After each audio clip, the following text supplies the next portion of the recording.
महाभारत के प्रथम खंड में आदि पर्व के 46वें अध्याय में जरत्कारु का शर्त के साथ विवाह के लिए उद्यत होना और नागराज वासुकी का जरत्कारु नाम की कन्या को लेकर आना। उग्र श्रवाजी कहते हैं, सौनक जी, यह सुनकर जरत्कारु अत्यंत शोक में मग्न हो गए और दुख से आंसू बहाते हुए गदगद वाणी में अपने पितरों से बोले। जरत्कारु ने कहा, आप मेरे ही पूर्वज, पिता और पितामह आदि हैं, अतः बताइए आपका प्रिय करने के लिए मुझे क्या करना चाहिए। मैं ही आप लोगों का पुत्र पापी जरत्कारु हूँ। आप मुझ अकृतात्मा पापी को इच्छानुसार दंड दें। पितर बोले, पुत्र, बड़े सौभाग्य की बात है जो तुम अकस्मात इस स्थान पर आ गए। ब्राह्मण, तुमने अब तक विवाह क्यों नहीं किया? जरत्कारु ने कहा, पितृगण, मेरे हृदय में यह बात निरंतर घूमती रहती थी कि मैं ऊर्ध्वरेता अखंड ब्रह्मचर्य का पालक होकर इस शरीर को परलोक पुण्य धाम में पहुंचाऊं। अतः मैंने अपने मन में यह दृढ़ निश्चय कर लिया था कि मैं कभी पत्नी परिग्रह विवाह नहीं करूंगा। किंतु पितामहो, आपको पक्षियों की भांति लटकते देख अखंड ब्रह्मचर्य के पालन संबंधी निश्चय से मैंने अपनी बुद्धि लौटा ली है। अब मैं आपका प्रिय मनोरथ पूर्ण करूंगा, निश्चय ही विवाह कर लूंगा। परंतु इसके लिए एक शर्त होगी। यदि मैं कभी अपने ही जैसे नाम वाली कुमारी कन्या पाऊंगा, उसमें भी जो भिक्षा की भांति बिना मांगे स्वयं ही विवाह के लिए प्रस्तुत हो जाएगी और जिसके पालन पोषण का भार मुझ पर न होगा, उसी का मैं पाणी ग्रहण करूंगा। यदि ऐसा विवाह मुझे सुलभ हो जाए तो कर लूंगा, अन्यथा विवाह करूंगा ही नहीं। पितामहो, यह मेरा सत्य निश्चय है। वैसे विवाह से जो पत्नी मिलेगी, उसी के गर्भ से आप लोगों को तारने के लिए कोई प्राणी उत्पन्न होगा। मैं चाहता हूँ मेरे पितर नित्य शाश्वत लोकों में बने रहें, वहाँ वे अच्छे सुख के भागी हों।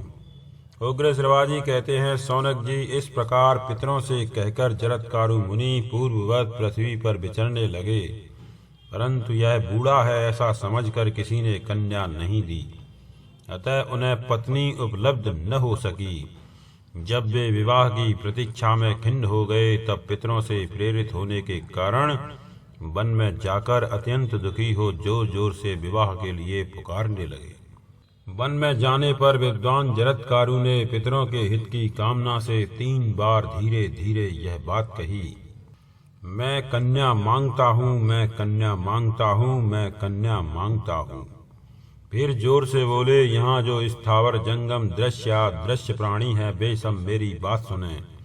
मेरे पितर भयंकर कष्ट में पड़े हैं और दुख से आतुर हो संतान प्राप्ति की इच्छा रखकर मुझे प्रेरित कर रहे हैं कि तुम विवाह कर लो। अतः विवाह के लिए मैं सारी पृथ्वी पर घूमकर कन्या की भिक्षा चाहता हूँ। यद्यपि मैं दरिद्र हूँ और सुविधाओं के अभाव में दुखी हूँ, तो भी पितरों की आज्ञा से विवाह के लिए उद्यत हूँ। मैंने यहाँ जिनका नाम लेकर पुकारा है, उनमें से जिस किसी भी प्राणी के पास विवाह के योग्य विख्यात गुणों वाली कन्या हो, वह सब दिशाओं में विचरने वाले मुझ ब्राह्मण को अपनी कन्या दें।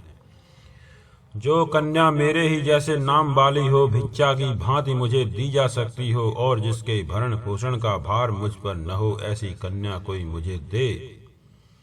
तब उन नागों ने जो जरत्कारु मुनि की खोज में लगाए गए थे, उनका यह समाचार पाकर उन्होंने नागराज वासुकी को सूचित किया। उनकी बात सुनकर नागराज वासुकी अपनी उस कुमारी बहन को वस्त्राभूषणों से विभूषित करके साथ ले वन में मुनि के समीप गए। ब्राह्मण, वहां नागेंद्र वासुकी ने महात्मा जरत्कारु को भिक्षा की भांति वह कन्या समर्पित की, किंतु उन्होंने सहसा उसे स्वीकार नहीं किया। सोचा, संभव है यह कन्या मेरे जैसी नाम वाली न हो, इसके भरण पोषण का भार किस पर रहेगा, इस बात का निर्णय भी अभी तक नहीं हो पाया है। इसके सिवा मैं मोक्ष भाव में स्थित हूँ। यही सोचकर उन्होंने पत्नी परिग्रह में शिथिलता दिखाई। भृगु नंदन, इसीलिए पहले उन्होंने वासुकी से उस कन्या का नाम पूछा और यह स्पष्ट कह दिया, मैं इसका भरण पोषण नहीं करूँगा। इस प्रकार श्री महाभारत आदि पर्व के अंतर्गत आस्तिक पर्व में वासुकी जरत्कारु समागम संबंधी 46वां अध्याय संपूर्ण हुआ।